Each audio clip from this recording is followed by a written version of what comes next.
नमो अरिहन्ताणं नमो सिद्धाणं नमो आयर्याणं नमो उज्जायाणं नमो लोये सव्वसाहूणं एषो पञ्चनमुक्कारो सब्बपावप्पणासनो मङ्गलाणं च सव्वेसिं पडमं हवै मङ्गलं मङ्गलं भगवान् वीरो मङ्गलं गौतमप्रभु मङ्गलं स्थूलभद्राद्या जैनधर्मोऽस्तु मङ्गलम् अज्ञानतिमिरान्धानां ज्ञानाञ्जनशलाकया नेत्र उन्मीलितं येन तस्मै श्रीगुरवे नमः। की शुरुआत करते हैं। नमो हरिहंताणं नमो सिद्धाणं नमो आयर्याणं नमो उवत्सायाणं नमो लोए सव्वसाहूणं एष पंचनमुक्कारो सव्वपावप्पणासनो मंगलाणं च सव्वेसिं पठमं हवै मंगलम। हमने लास्ट क्लास में कर्मी भंते सूत्र का अर्थ किया था और आज लेते हैं समाईय वयोजुत्तो सूत्र। आई थिंक पूर्वीबेन और रेखाबेन जो होस्ट है उनको आप फोन करके पूछ सकते हो कि शुरू करें या क्या करें। जी पूछती है। हाँ, 1 मिनट। हाँ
जी, तो हम आज हम लेते हैं सामाईय वयोजुत्तो सूत्र। पहले उसका शुद्धिकरण एक बार देख लीजिए, सुन लीजिए, और जिसका जहां कहीं भी प्रोनाउंसिएशन गलत होता हो तो उसको एक बार अच्छे से आप करेक्शन कर लीजिए। प्रणाम जी प्रणाम। जी। मिच्छा में दुक्कड़म जो टेक्निकल इश्यूज है तो प्रार्थना से स्टार्ट करें आशा बेन।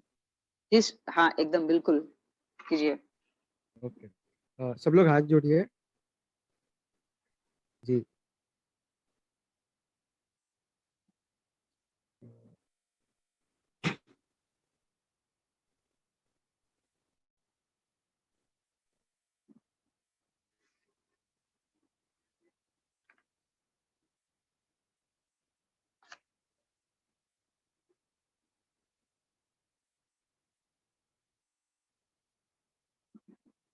हाँ जी बोलिए आप स्तुति।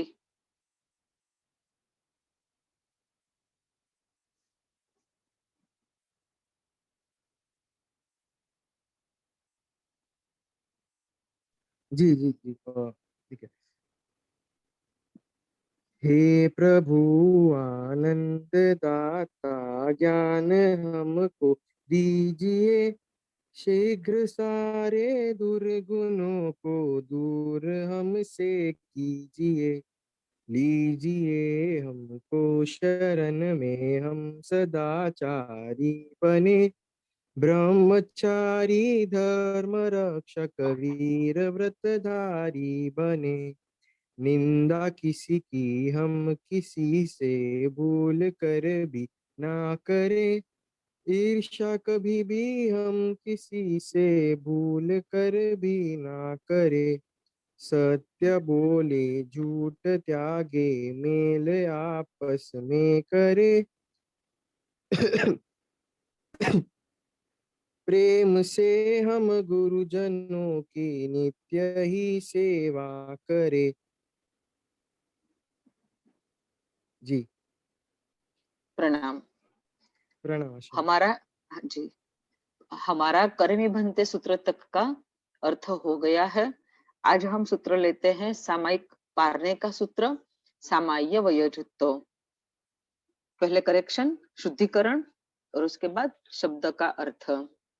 सामाय्य वयोजुत्तो झावमणे होई नियम संजुत्तो छिन्न ई असुहम कम्मम सामाई अ छत्ती आवारा सामाई अम्मी उ कए समणो इव सावओ हव ई जमहा ए एण कारणेणम बहुसो सामाईअम कुज्जा सामायिक विधि ए લીધું विधि ए પાર્યું विधि करता जे कोई अविधि हुओ होय ते सवी हूँ मन वचन कायाए करी मिच्छा मी दुक्कडम दश मनना दश वचनना 12 કાયાના એ 32 દોષમાં જે કોઈ દોષ લાગ્યો હોય તે સવી હું મન વચન કાયાએ કરી મિચ્છામી दुक्कडम।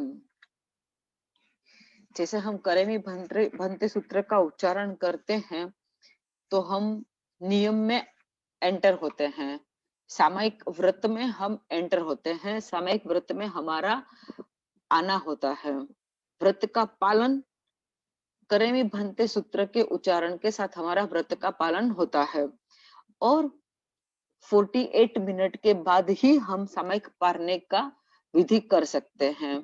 अगर हम सिर्फ सामायिक कर रहे हैं और सामायिक में हम स्वाध्याय या कोई क्रिया हो, तपस्या की, कौसग है, नौकार वाली है, देववंदन है, ऐसा जो भी क्रिया भी करनी हो तो कर सकते हैं।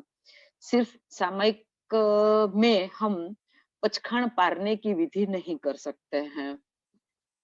और यहाँ पे सामायिक का 48 मिनट कंप्लीट होने से हम सामायिक पारना शुरू करते हैं, लेकिन अगर हम प्रवचन में बैठे हैं तो हमको हमारा ध्यान खाली इतना नोट हो जाना चाहिए हम जब सामायिक लेते हैं तब कि इतने बजे अब मेरी सामायिक आ जाएगी। लेकिन अगर प्रवचन चालू है तो हमको वो बीच में अपना 48 मिनट कंप्लीट होने से हमको अपनी सामायिक पारना जरूरी नहीं है। चाहे ऊपर में और 1 घंटा भी लग जाए तो हमको प्रवचन का विनय रखने के लिए हमको सामायिक में ही बैठे रहना है। प्रवचन जब कंप्लीट होता है तभी हमको सामायिक पारना चाहिए। अब यहाँ पे व्यवस्था एक्चुअली हमारी ऐसी होनी चाहिए खुद की कि जब गुरु भगवंत पाठ पर विराजमान होते हैं उसके पहले हमको अपना शेड्यूल सेट करके गुरु भगवंत पाठ ऊपर विराजे इसके पहले ही हम पहुंच भी जाए और हमारी सामायिक भी ले ली गई हो, ऐसा होना चाहिए। और कोशिश ये भी करनी चाहिए कि गुरु भगवंत पाठ पर विराजे उसके पहले में गुरु भगवंत के सामने में जो गहुली का आलेखन करते हैं वो भी अगर अपने को आती है तो हमको पहले से ही घर से उसके लिए, अगर मंदिर और व्याख्यान हॉल संग संग में है तो मंदिर का अक्षत फल नैवेद्य अलग और गुरु भगवंत के सामने में निकालने का फल नैवेद्य अलग लाके घर से, और वहां पे हमको पहले गहुली का आलेखन भी करना चाहिए, धूप दीप का भी करना चाहिए और उसके बाद हमारी सामायिक भी ले ली जाए और उसके तुरंत बाद जैसे गुरु भगवंत पधारते हैं, पाठ पर विराजमान होते हैं, जैसे ही गुरु भगवंत को हम देखेंगे, चाहे सेम हॉल में से आते हो या कहीं ऊपर से या कहीं नीचे से या बाहर से आते हो, गुरु भगवंत को हम जैसे ही देखते हैं, हमको हमारे आसन के ऊपर में खड़े हो जाना चाहिए, अपना चरवला संभाल के हाथ में रखने का, मुहपति हाथ में रखने की। और जब तक गुरु भगवंत आ जाए, पाठ का ऊपर में बैठ जाए और अपने अपने उन लोगों की जो क्रिया की शुरुआत होती है इरिया वहिया से और मुहपति के परिलेहन से, वो उनका हो जाए, तब तक अपने को खड़ा रहना चाहिए। और जैसे ही गुरु भगवंत एक इशारा से आज्ञा करते हैं कि हाँ आप वंदन करो, तब अपने को वंदन करना शुरू करना चाहिए। वंदन किया, उसके बाद वायणा संधि से हो वायणा लेसु आदेश लिया, उसके बाद ही हम, और उसके बाद गुरु भगवंत मंगलिक सुनाते हैं, मंगलाचरण करते हैं। वो मंगलाचरण सुन के उसके बाद ही हमको आसन पे बैठना चाहिए। और जब तक गुरु भगवंत का प्रवचन चलता है, प्रवचन कंप्लीट होने के बाद वापिस गुरु वंदन, वापिस पचखंड का आदेश जो लेते हैं वो, अगर सुबह का है प्रवचन तो, और फिर जब तक गुरु भगवान सर्वमंगल बोल के पाठ ऊपर से उतर के और अपने स्थान में, मतलब हमारी दृष्टि से जब तक ना निकल जाए, तब तक हमको सामायिक पारना नहीं चाहिए। ये एक जिनवाणी के प्रति मर्यादा, विनय, विवेक, औचित्य, बहुमान, सद्भाव, ये सब गुणों का वहां पे आविर्भाव होता है। कि एक जैसे बोलते हैं ना अपने कि अगर किसी गेस्ट को या अपने बहुत ही नियरेस्ट कोई है, उनको अगर आप खाने पे बुलाते हो, तो आप खाना कब बनाओगे? मेहमान घर में आ जाने के बाद बनाओगे या मेहमान आने से पहले आपका एकदम कंप्लीट होगा सब?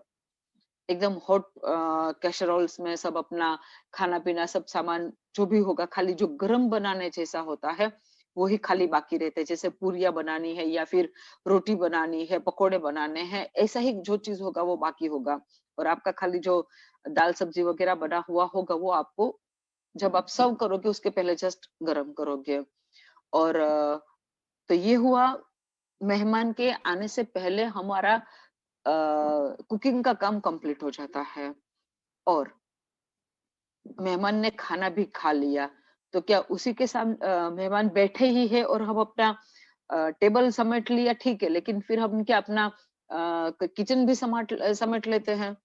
जो बड़ी कढ़ाई में से छोटी कढ़ाई में ये वो इधर से वो सब करने लगते हैं, या फिर हम गेस्ट के साथ बैठते हैं जो सिर्फ खाना खाने के लिए आए हैं? स्वाभाविक ही है कि हम सब काम साइड में रख देंगे, किचन में रख दिए एक बार खाली टेबल से उठा के, फिर हम गेस्ट के साथ बैठेंगे, टाइम स्पेंड करेंगे।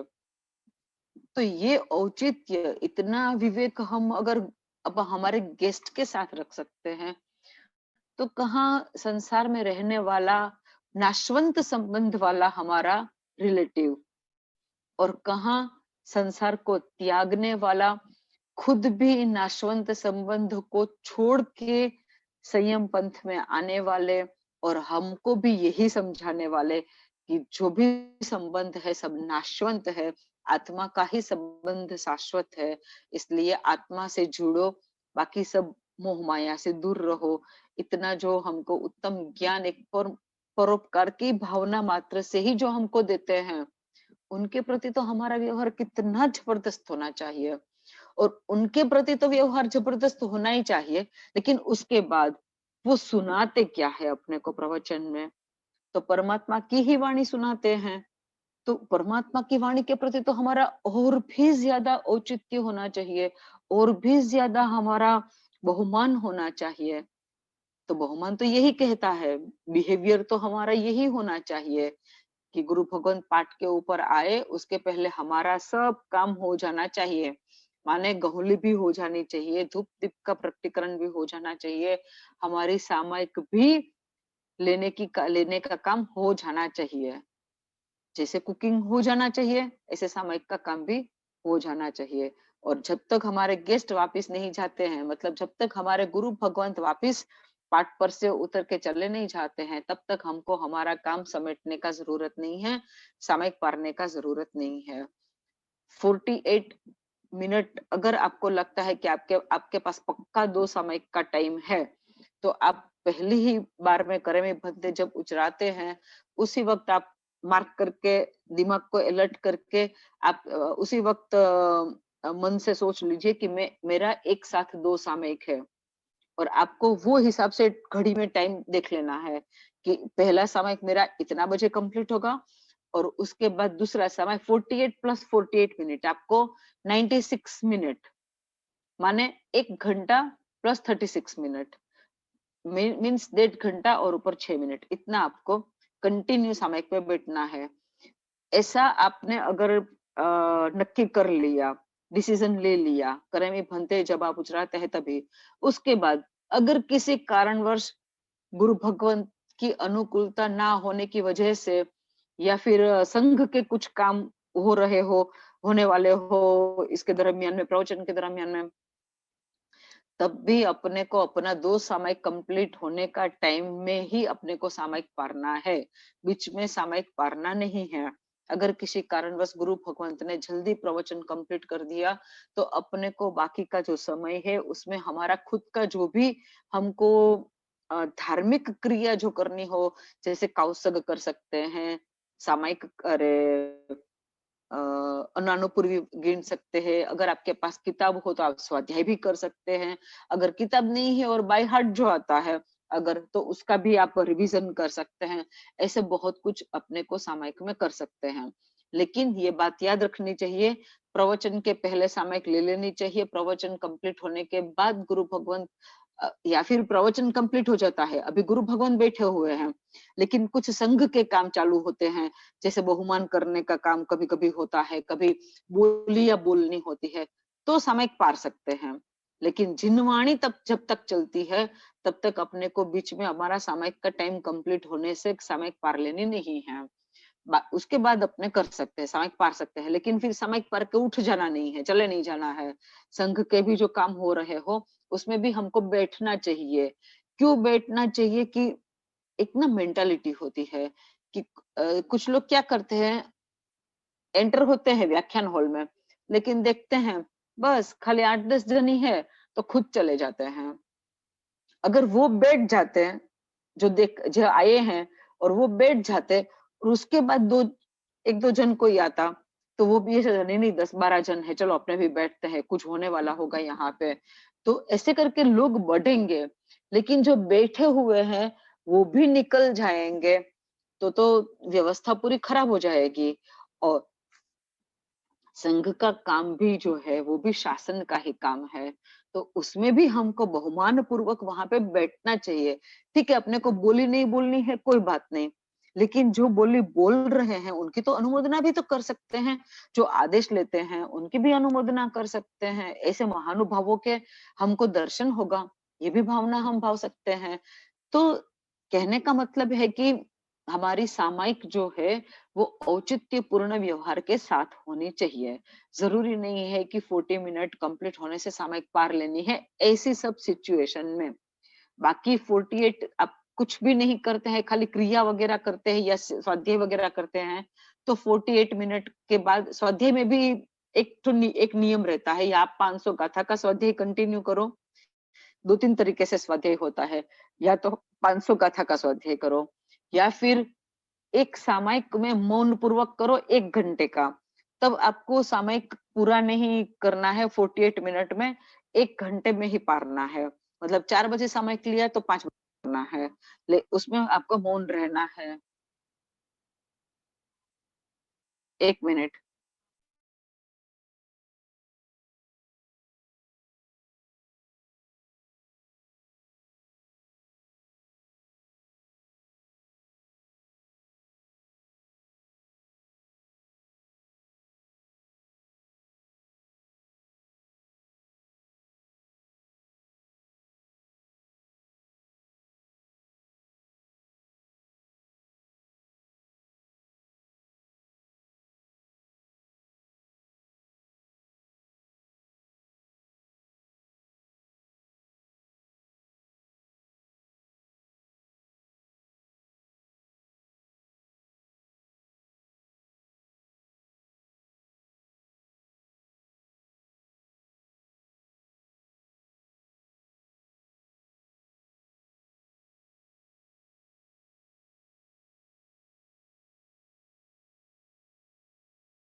मिच्छामि दुक्कडम। एक कॉल आ गया था जो अटेंड करना जरूरी था। हाँ, जो क्वेश्चन आया है कि सामायिक 48 मिनट का ही क्यों है? सामायिक 48 मिनट तक करना है, ऐसा हमको किसने बताया? परमात्मा ने। अरिहंत परमात्मा ने खुद एक सामायिक का समय 48 मिनट बताया है। अब ये 48 मिनट जो है वो क्या है? तो हमारे हमारे जैन धर्म की परिभाषा में समय का जो मेजरमेंट बताया गया है कि सबसे सूक्ष्म क्या है जिसका फिर डिवीजन नहीं होता है, वो है एक समय। ये समय माने मेजरमेंट का नाम है। हम जो समय बोलते हैं मतलब टाइम, कि कितना टाइम चला गया और वो सब जो बोलते हैं वो हिसाब से नहीं। जैसे हमारे लिए एक सेकंड माने समय का मेजरमेंट है टाइम का, इसी तरह से यहाँ पे जैन परिभाषा में समय वो भी खुद टाइम का मेजरमेंट का नाम है। तो एक समय एक ही समय माने उसका फिर कोई पार्ट नहीं है। जैसे हम बोल सकते हैं ना कि 1 मिनट के 60 सेकंड, और अब तो 1 सेकंड के भी 60 वो डिवीजन होता है। और उसमें भी अभी आगे और भी आ रहा है कि 1 सेकंड का जो 60th पार्ट है उसके भी पार्ट हो सकते हैं, क्योंकि अब जो साइंस है वो आगे आगे जैनिज्म के ऊपर में आ रहा है कि वो साइंस जो है वो अभी तक एक समय जो जैनिज्म में बताया गया है अरिहंत परमात्मा के केवल ज्ञान से, वहां तक अभी साइंस नहीं पहुंच पाया है, उतना कैलकुलेशन वो नहीं कर पाया है। तो वो हिसाब से एक समय माने जिसका अब कोई डिवीजन नहीं हो सकता है, ऐसा एक पार्ट हुआ, एक मेजरमेंट हुआ समय का। अब ऐसे असंख्याता समय पार होते हैं जब, तो वो कितना हमारी लैंग्वेज में कितना टाइम वो लेता है। तो जैसे हमारी आंख एक पलक खाली झुका ले, एक पलकारा खाली ले ले हमारी आंख, उतने टाइम में असंख्यात समय पसार हो जाते हैं। सोचिए 1 सेकंड भी नहीं लगता है, अपनी आंखें सबको अपना आंख पलका के देखिए, 1 सेकंड भी नहीं लगता है। और परमात्मा ने बताया कि ये 1 सेकंड, एक आंख के पलकारे में भी असंख्यात समय निकल जाते हैं। तो हमारे पास जैन परिभाषा में परमात्मा के केवल ज्ञान की दृष्टि से समय का एक पूरा मेजरमेंट का एक लंबा सब है। जैसे एक समय, उसके बाद आवलिका आती है, लव आता है, तो काल आता है, फिर मुहूर्त आता है।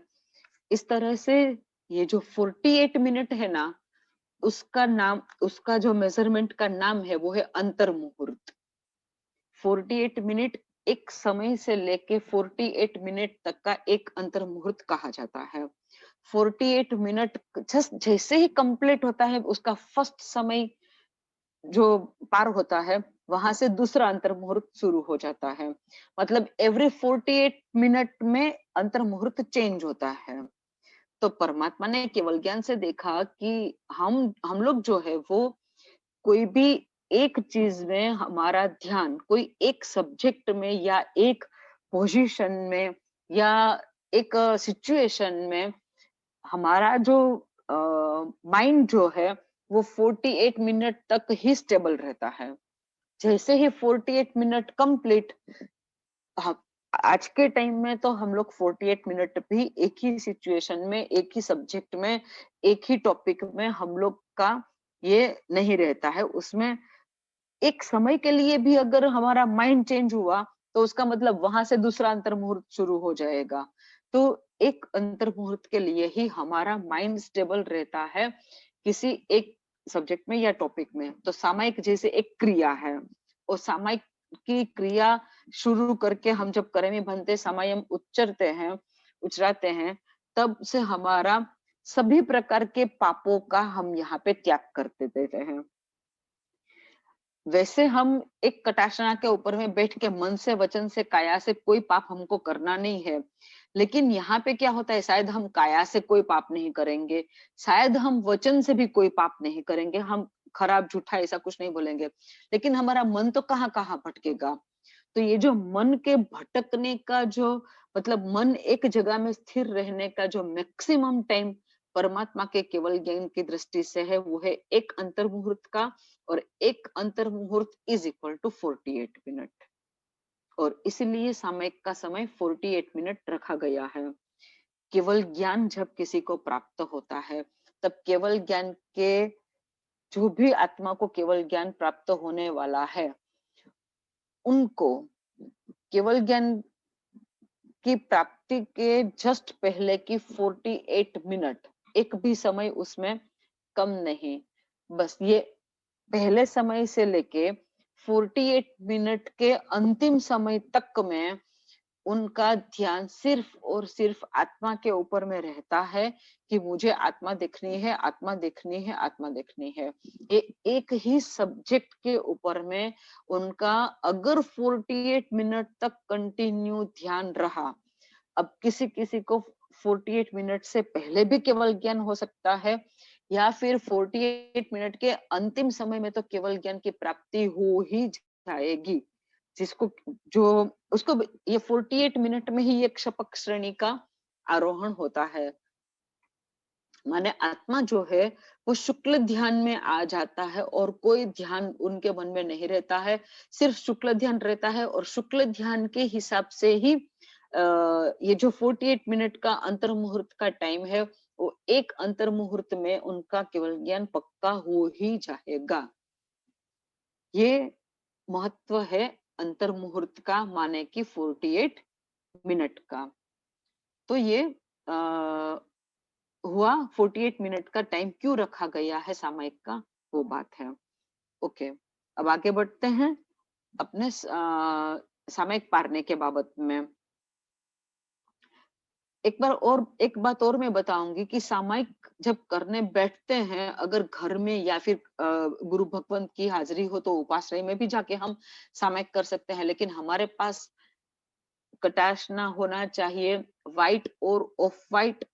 उसमें कोई किसी भी प्रकार का कोई एम्ब्रॉयडरी, कोई धागे का काम, कोई निटिंग का काम, मतलब उनका जो काम होता है डिजाइन, कुछ भी नहीं होना चाहिए। एकदम से प्लेन व्हाइट अपना कटाशना होना चाहिए। उसकी बॉर्डर को भी सिलाई नहीं करवानी होती है, स्टिचिंग नहीं करवाना होता है, कोई पट्टी वट्टी कुछ भी लगानी नहीं होती है। और हमारा कटाशना उतना बड़ा होना चाहिए कि जितना हम जब हम खमासमन दे, तब हमारा माथा और हमारे जो पैर रहते हैं वो पूरे के पूरे उस आसन के ऊपर में ही हो, या फिर हम जब पूरा बैठ जाते हैं तब हमारा शरीर का कोई भी पार्ट जो है वो आसन से बाहर ना हो, जमीन को टच किया हुआ ना हो। उतना लंबा, उतना चौड़ा मिनिमम आसन अपना होना ही चाहिए। ये एक बात कटासन के बारे में याद रखिएगा। हमारी मुहपत्ती भी एकदम नीट क्लीन होनी चाहिए।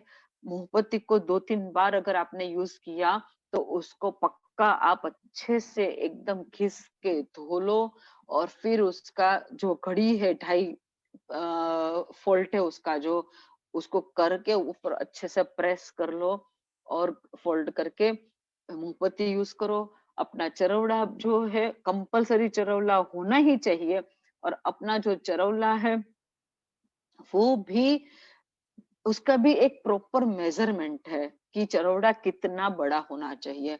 मुंहपत्ती का भी मेजरमेंट है। मुंहपत्ती का मेजरमेंट क्या है कि हमारा खुद का जो है हाथ, उसका इस तरह से पूरा करो, मतलब अंगूठा भी फैलाओ और टच ये उंगली भी फैलाओ, इस तरह से फैला के फिर उसके बाद 4 अंगुल रखो।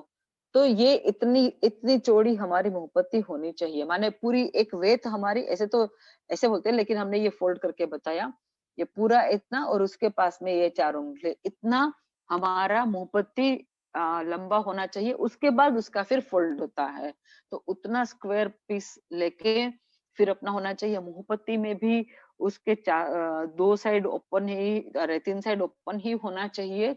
ये स्टिचिंग उसका नहीं कराना चाहिए। और चरौला जो है, चरौला खंडित बिल्कुल नहीं चलता है, अखंडित होना चाहिए पूरा का पूरा उसका शिखर वगैरह। और फिर दशी जो होती है वो भी इतनी सी थोड़ी सी दशी वाला जो आजकल रेडीमेड चरौला मिलता है, उसमें उतनी कम दशी होती है, वुल पार्ट जो होता है उतना कम वुल पार्ट नहीं चलता है मिठाई दुकड़म, प्रॉपर लंबी होनी चाहिए थोड़ी। तो ये भी ध्यान रखना चाहिए हमको हमारे उपकरणों के बारे में। स्थापनाचार्य जी का तो मैंने बहुत पहले भी बता दिया था 2-3 बार कि कैसे होने चाहिए। मतलब एल्यूमिनियम के या स्टेनलेस स्टील के ऐसे नहीं होने चाहिए। Late to late at least minimum पित्तल के तो होने ही चाहिए या फिर वुडन के। चांदी के सोने के बनाओ तो बहुत ही बढ़िया, बाकी वुड और पित्तल ये चलता है। पंच धातु भी चलता है, लेकिन स्टील, एल्यूमिनियम, प्लास्टिक वो सब नहीं चलता है। ओके, अब अपने अर्थ शुरू करते हैं। सामाईय वय जुतो, सामायिक व्रत से युक्त, माने के सामायिक व्रत सहित। जाव मणे होई नियम संयुक्तो, जहां तक मन में नियम से युक्त है, मन भी सामायिक व्रत में युक्त है। छिन्न ई माने नाश करता है, असुहम माने अशुभ, कम माने कर्म को। सामाईय सामायिक, जति आवारा जितनी बार, माने जितनी बार सामायिक करने के टाइम में मन से भी सामायिक व्रत से युक्त हैं, तो अशुभ कर्मों का नाश होता है। जितनी भी बार सामायिक करो, सामायिक व्रत आपने उच्चार लिया, करेमी भंते सूत्र आपने उच्चार लिया और मन से भी उसको एक्सेप्ट कर लिया, तो अपना बहुत ही अशुभ कर्मों की यहाँ पे निर्जरा होती है। सामायिक ये गाथा अपने को क्या बताती है, एक बात नोट कीजिए। जब तक मन भी सामायिक व्रत से संयुक्त है, तब तक ये अशुभ कर्मों का नाश करता है। माने हमने खाली अगर व्यवहार से सामायिक ले ली और पार ली और हमारा मन कंट्रोल में नहीं है, मन अनाप शनाप भटक रहा है, तो हमारे अशुभ कर्मों का नाश नहीं होता है। लेकिन सामायिक लेने के साथ साथ हम स्वाध्याय में प्रवृत्त हो गए, हम चिंतन में प्रवृत्त हो गए, हम अच्छी क्रिया में प्रवृत्त हो गए और मन से भी बहुत खुश है कि चलो आज मुझे परमात्मा की आज्ञा का पालन करने का एक छोटा सा सुनहरा अवसर मिल गया, कि मुझे सामायिक करने का मौका मिल गया और मेरा सामायिक शुरू हो रहा है। ये बहुमान, आनंद, चिंतन, ये सब के साथ अगर हम सामायिक करते हैं, तो हमारी सामायिक जो है वो हमारे अशुभ कर्मों को क्षय करती है।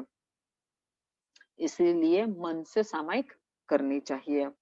सामाई अम्मी उ कए, सामाई अम्मी એટલે સામાયિક, ઉ એટલે વડી या फिर, और कए माने किए छते, के करने से, वड़ी सामायिक करने से, फिर मतलब एक बात को कंटिन्यू करके फिर सामायिक करने से या और सामायिक करने से, समणो इव सावओ, समणो माने साधु भगवंत, साधु साध्वीजी भगवंत या श्रमण भगवंत। इव એટલે જે છે, સાવો એટલે શ્રાવક, હવ ઈ એટલે है, जमहा એટલે જે उसकी वजह से। तो सामायिक और सामायिक करने के टाइम में या सामायिक किए कर रहा है जो, वो साधु की तरह होता है। जो सामायिक कर रहा है श्रावक, वो साधु की तरह होता है। जितनी बार सामायिक में होता है उतनी बार। एण कारणेनम, इस वजह से, इस कारण से, बहुसो वारंवार, फ्रिक्वेंटली ज्यादा, सामायियम सामायिक कुज्जा करनी चाहिए। जितनी बार हम सामायिक करते हैं उतनी बार हम साधु के जीवन के जैसा जीवन जीते हैं, और इसलिए जब तक दीक्षा नहीं ली है तब तक हमको बारंबार सामायिक करनी चाहिए। अब यहाँ पे ये बताया कि जब हम सामायिक करते हैं तो उतनी बार हम साधु के जैसा जीवन जीते हैं, साधु के जीवन जीना माने कैसे, तो कि छक्काई जीव का त्याग, मेन बात यही है इसमें। छक्काई जीव का त्याग इसमें हो जाता है। तो पृथ्वी का आप कहते हो कई भाव कई वनस्पति कई और त्रस कई भी। तो देखिए, अगर मैंने अभी जो उपकरण की बात की कि हमारा चरौड़ा कैसा होना चाहिए, कटासन कैसा होना चाहिए, मुंहपत्ती कैसा होना चाहिए। अगर हमारी मुंहपत्ती में जो थोड़ा दशी जैसा निकला हुआ रहता है, उसका जो छेड़ा निकला हुआ रहता है, वो अगर नहीं है, तो अगर हमारे पास कोई ऐसा जीव आ जाता है अचानक से, तो उसको हम सॉफ्टली एकदम, हमारे से उसको पीड़ा ना हो, तकलीफ ना हो, इस तरह से हम सुयोग्य जगह पे उसको नहीं रख सकेंगे। अगर हमारी मुंहपत्ती जैसे बताई गई है वैसे नहीं होगी तो। अगर हमारा आसन जो है उसमें कोई, या तो वो ऑफ व्हाइट या व्हाइट कलर का नहीं होगा, रेड, ग्रीन, ब्लू, येलो ऐसे सब कलर का होगा, तो अगर कोई वैसे ही कलर का जीव अगर उड़ के गिरेगा, या फिर ये तो सब समुर्चिम जीव है, वो कभी जैसे ही उनको अनुकूल वातावरण मिल जाता है वो उत्पन्न हो जाते हैं। कभी कभी देखते हैं ना, हम सामायिक कर रहे होते हैं और हमारे आसपास में अचानक से कोई हमको जीव दिखता है, तो हम लोगों को लगता है कि ये कहीं से आया गया, नहीं, वो वहीं पे उत्पन्न हुआ, हमारे सामने में ही वो, उसको अनुकूल वातावरण मिल गया तो वो वहीं पे उत्पन्न हो गया। तो ऐसे जीवों की रक्षा, अगर हमारा कटाशना प्लेन है, व्हाइट है या ऑफ व्हाइट है, तो कोई भी कलर का जीव वहां पे उत्पन्न हो जाएगा तो हमको दिखाई देगा, तो हम उसको चरवला से या मुंहपत्ती से सुयोग्य जगह पे रख सकते हैं झेलना पूर्वक। लेकिन हमारा कटाशना डार्क कलर का होगा, बहुत सारा वर्क किया हुआ होगा, धागे का वर्क किया हुआ होगा, या ऊन का वर्क किया हुआ होगा, तो ऐसे कटाशन के ऊपर में जीवों की उत्पत्ति हो भी जाएगी तो हम लोगों को पता नहीं चलेगा, और पता नहीं चलने से क्या होगा, उसकी रक्षा नहीं कर पाएंगे, उसकी झेलना नहीं कर पाएंगे। तो इसलिए अपना कटाशन भी व्हाइट या ऑफ व्हाइट कलर का बिना किसी काम किया हुआ होना चाहिए, और सिलाई भी नहीं की हुई होनी चाहिए। और दूसरी बात, वूल का ही क्यों होना चाहिए, तो वुल ऐसा मटेरियल है कि उससे नॉर्मली भी जो ये इंसेक्ट्स हैं वो दूर रहते हैं, क्योंकि वुल में एक गर्म फील होता है, तो इंसेक्ट से भी गर्मी नहीं सहन होती है, तो वुल के कटाशन के आसपास में सूक्ष्म जंतुओं का आने का चांस एकदम कम हो जाएगा। और चरवला भी हमारा क्यों प्रॉपर लंबा डंडी वाला और लंबी दृष्टि वाला होना चाहिए, ताकि कभी कोई हल्का सा बड़ा जीव भी आ जाए, तो अब अ, हम लोग देखते हैं ना कि किसी किसी के कोई कोई धर्म में जो है वो खाली अपना हाथ में आई है उतनी ही उनकी डंडी होती है और इतनी सी ही दृष्टि होती है। तो अब कोई बड़ा जीव आ गया तो आप अपने को खुद को डर लगेगा कि इसको निकालने जाएंगे तो वो हमारे हाथ पे आ जाएगा। तो इससे अच्छा रहेगा कि हमारा चरवला जो है वो प्रॉपरली बड़ा हो, तो हम उसको भी झेल वो जीवों को भी झेलना पूर्वक उसके सुयोग्य स्थान पे रख सकते हैं, ताकि हम छक्काई जीवों की रक्षा कर सके, उनकी हिंसा से हम बच जाए। इसलिए ये कहा गया है कि સમણો ઇવ સાવો ઓ હવઈ જમહા, જ્યારે સામાયિક કરે છે ત્યારે શ્રાવક પોતે શ્રમણ જેવો હોય છે। जब सामायिक कर क्षमा दुक्कड़म, हमारा गुजराती में आ गया। जब सामायिक करते हैं हम, तब हम श्रावक साधु भगवंत के जैसा हमारा अ, होता है, वो है छक्काई जीवों की हम रक्षा कर पाते हैं, और इसी कारण से बारंबार सामायिक करनी चाहिए। अब वह यहाँ पे हम एक दो तीन बात का मिच्छामी दुक्कड़ा मांगते हैं कि सामायिक हमने विधि से ही लिया है, विधि विधि से ही पार रहे हैं, फिर भी अनजानपन से या आता ही ना हो, अज्ञानता से अगर विधि करते हुए जो कोई भी अविधि हो गई हो, तो मैं उसका मन से, वचन से, काया से मिच्छामी दुक्कड़म मांगता हूँ। संग संग सामायिक करने के टाइम में जिन चीजों को नहीं करना था, ना मन से, ना वचन से, ना काया से, लेकिन फिर भी किया, तो ऐसा भी कितना क्या है, तो क्या मन के भी 10, मन से भी हम 10 प्रकार से आशातना का होता है, वचन से भी होता है और काया से भी होता है।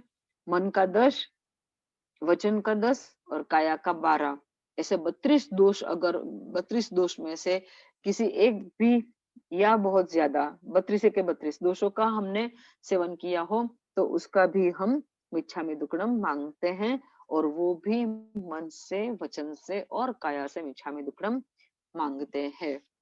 तो ये हुआ सामयिक पारने के सूत्र का अर्थ। और अगर हम स्थापनाचार्य जी के सामने में सामयिक करते हैं तो पारने के बाद हम इस तरह से हाथ रख के नवकार मंत्र बोलते हैं। इसका मतलब हुआ कि जो स्थापना की थी गुरु भगवंत की, आचार्य भगवंत की, वो अब हम स्थापना कर लेते हैं। छिन्नाज्ञा विरुद्ध कुछ भी कहा गया हो तो त्रिविधे त्रिविधे मिच्छामि दुक्कडम। सबको प्रणाम। किसी को कुछ क्वेश्चन हो तो पूछ सकते हो, नहीं तो फिर क्लास मंगलिक करते हैं। प्रणाम आशा बहन। जी प्रणाम।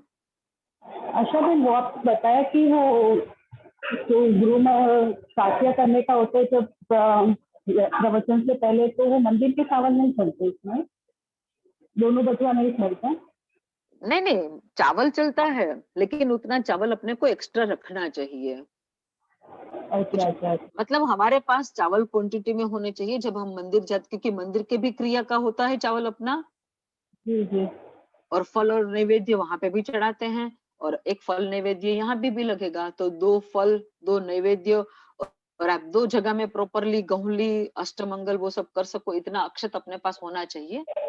वही और घर पे जब आते अपने साधु भगवान आते हैं तो जो पैसे होते हैं ना, गुरु पूजन करते तब, घर पे आते तब वो हमारे इधर भंडार में ही बोलते थे, भंडार में बोलते, तो फिर वो पैसे। हाँ, देखिए इसमें समाचारी भेद है। कोई कोई गच्छ में, मतलब समुदाय में ऐसा सिस्टम है कि गुरु पूजन किया हुआ पैसा भी वो लोग देव द्रव्य में डालने के लिए बोलते हैं, और ये कंपलसरी नहीं है। गुरु पूजन का पैसा व्ययावच खाते में भी जा सकता है, व्ययावच खाते में भी ले सकते हैं। मतलब ये व्यावस इसमें कोई, मतलब हम जैसे हम व्यावस मतलब हम 11 सब की रियाज सेवा करते तो उसमें चाहिए तो हम वो यूज कर सकते हैं। एक सेकंड में, आपका बात एक्चुअली, आपका आवाज ना एकदम क्लियर नहीं आ रहा है। आप ओके। थोड़ा सा, हाँ आप थोड़ा सा क्लियर करके बोलिए।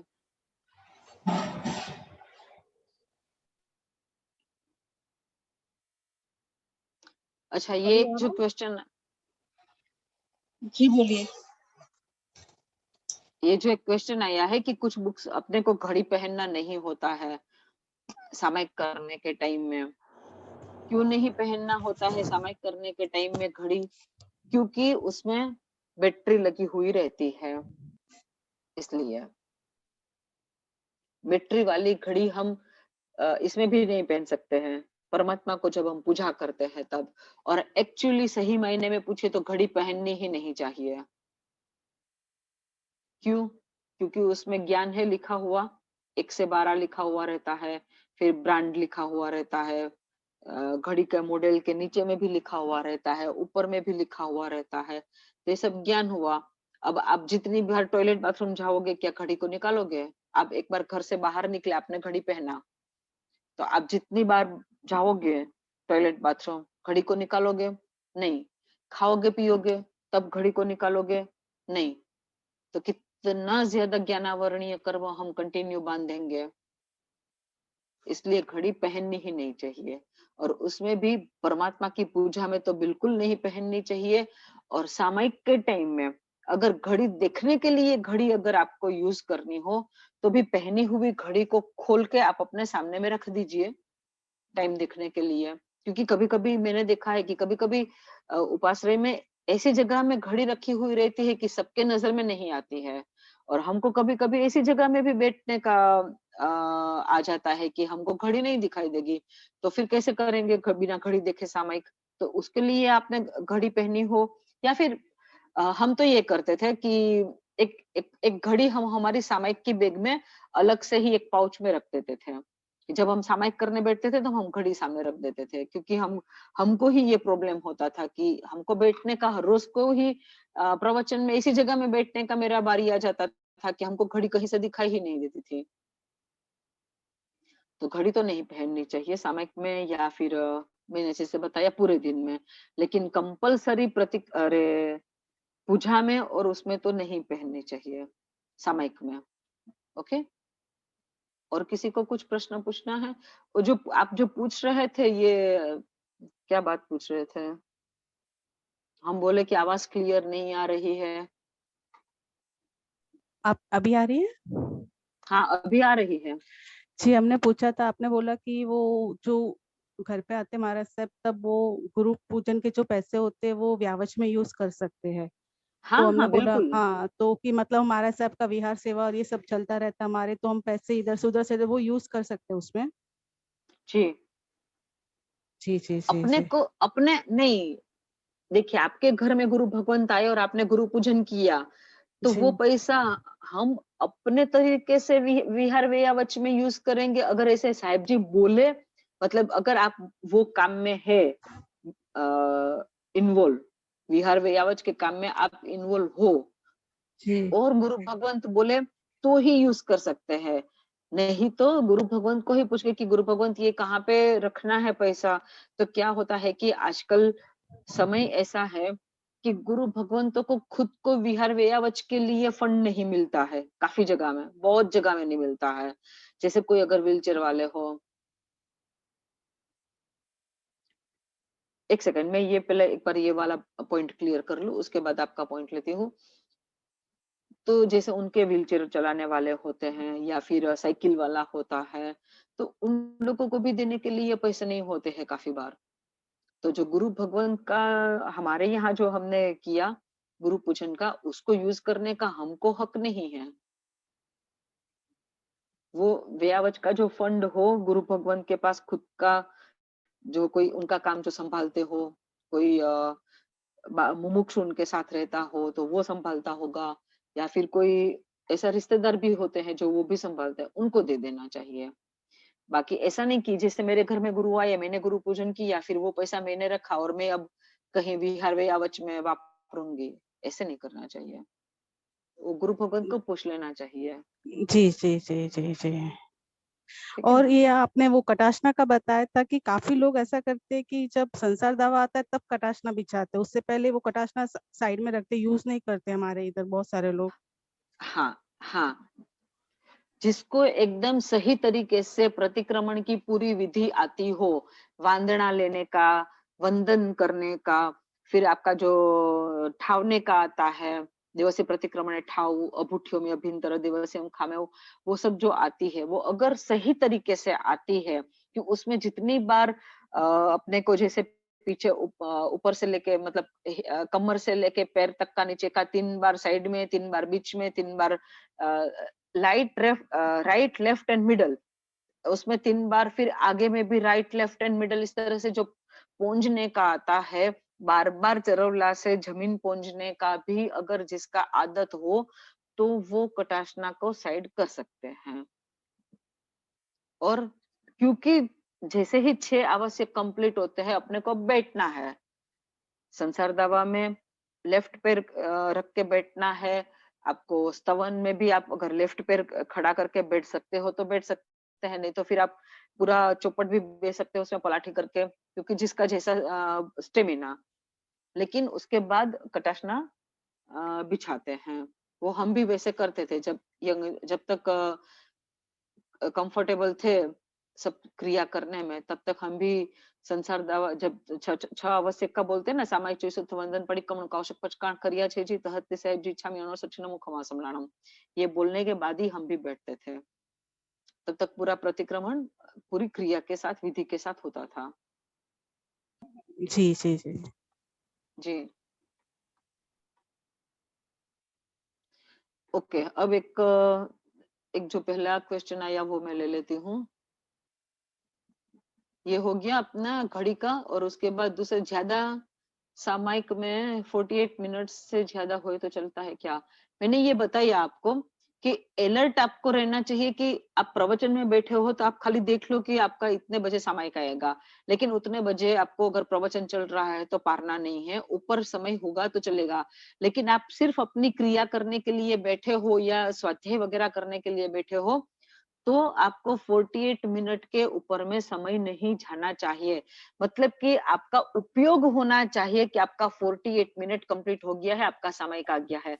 आप उस वक्त ना पारो वो चलेगा, लेकिन आपका उपयोग ही चला जाएगा कि मेरा सामयिक अरे बाप रे! अचानक से याद, अरे मेरा सामयिक तो कब से आ गया, हम तो ये कर रहे थे, वो कर रहे थे। आप चाहे कुछ भी कर रहे हो, आप स्वाध्याय भी कर रहे हो, कुछ भी कर, प्रवचन को छोड़ के आपको अलर्ट रहना है। प्रवचन और प्रतिक्रमण 2 चीज। प्रतिक्रमण में भी आपको ये देखना जरूरी नहीं है कि आपका अब सामयिक आ गया। खाली लेने के टाइम में देखना है, पारने के टाइम में, क्योंकि अगर आप समूह में प्रतिक्रमण करते हो तो आपका सामयिक आ ही जाएगा। चाहे आपका मांगलिक प्रतिक्रमण हो तो भी मोस्ट प्रोबेबली 48 मिनट हो ही जाता है, तो उस वक्त नहीं देखना है। बाकी जब भी सामयिक करने बैठते हैं तो अलर्ट तो होना ही चाहिए कि हाँ मेरा सामयिक आ गया। अब आपका कुछ स्वाध्याय अधूरा रह गया हो, या आप फिर कोई नौकर वाले गिनते हो वो अभी अधूरा हो, या अनानुपूर्वी गिनते हो वो अभी अधूरा हो, तो वो आप कंप्लीट करो। आपको वो अधूरा रख के सामयिक पारना नहीं है, लेकिन अलर्ट बिल्कुल रहना है कि हमारा सामयिक आ गया है। ओके, अब मंदिर गए, चावल चढ़ाए, फिर उसी में से गुरु के साथ बटुए में से। बटुए में से। ओके, हाँ हाँ, वो चलेगा। गुरु के सामने में गहुली कर सकते हैं उसमें से। अच्छा, बॉयज का चरौला गोल और गर्ल्स का चरौला स्क्वायर क्यों होता है? ये तो मुझे भी क्वेश्चन है, लेकिन हम गुरु भगवान को पूछना भूल जाते हैं। दोनों बात में, चरौले के बारे में भी, और हम जो केसर का तिलक करते हैं उसमें भी, क्योंकि हम बहनों को केसर का, देरासर में जब जाते हैं तो तिलक करते हैं ना केसर का, तो बहनों को गोल करना है और भाइयों को ऐसे थोड़ा हल्का सा लंबा करना है, जैसे दीवे की दीपक की जैसी ज्योत का जो शेप होता है वो शेप का, बादाम का शेप बोलो या फिर ज्योत का शेप बोलो, वैसा करना होता है। बताया था लेकिन हमको याद नहीं है ये कि दीवा की ज्योत क्यों और ये क्यों बहनों को गोल, हमको याद नहीं है। लेकिन ये क्वेश्चन मुझे भी है, हमारी चरवली स्क्वायर क्यों और भाइयों की गोल क्यों, ये हम याद आएगा हम जरूर पूछ के बताएंगे। अगर मतलब जो पुराने बैठ के हैं कलरफुल वाले हैं तो फिर उनका क्या करना है? अगर नए हम ऑफ वाइट या वाइट यूज करने लगेंगे तो फिर वो उसका क्या करना है, अपने को जब कोई साधु जी भगवंत आएंगे ना, तो उनको ये पूछना है कि मेरे पास ये कलर का कटासना है जो एक्स्ट्रा है, अब मेरे को काम में नहीं आएगा, तो वो साधु जी भगवंतों को काम में आएगा।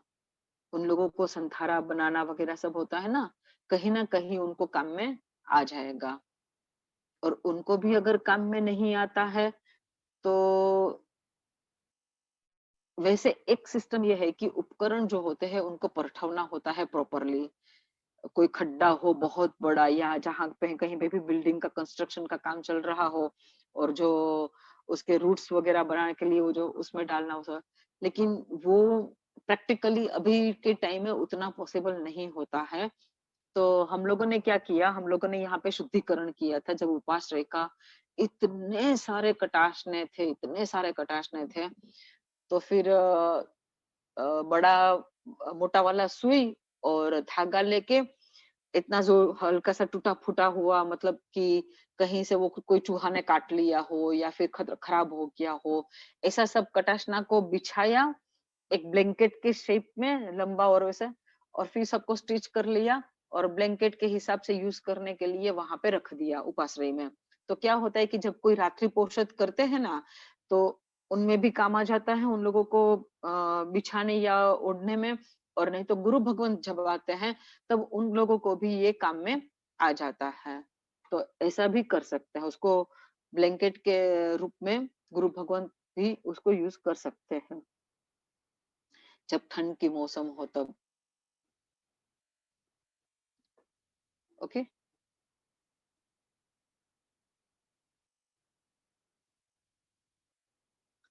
प्रणाम। सर्वथा सहु सुखी थाओ, पाप ना कोई आचरो, राग द्वेष ति मुक्त थईने, मोक्ष सुख सहु जगवरो। सर्व मंगल मांगल्यम सर्व कल्याण कारणम, प्रधानम सर्वधर्माणां जैनम जयति शासनम।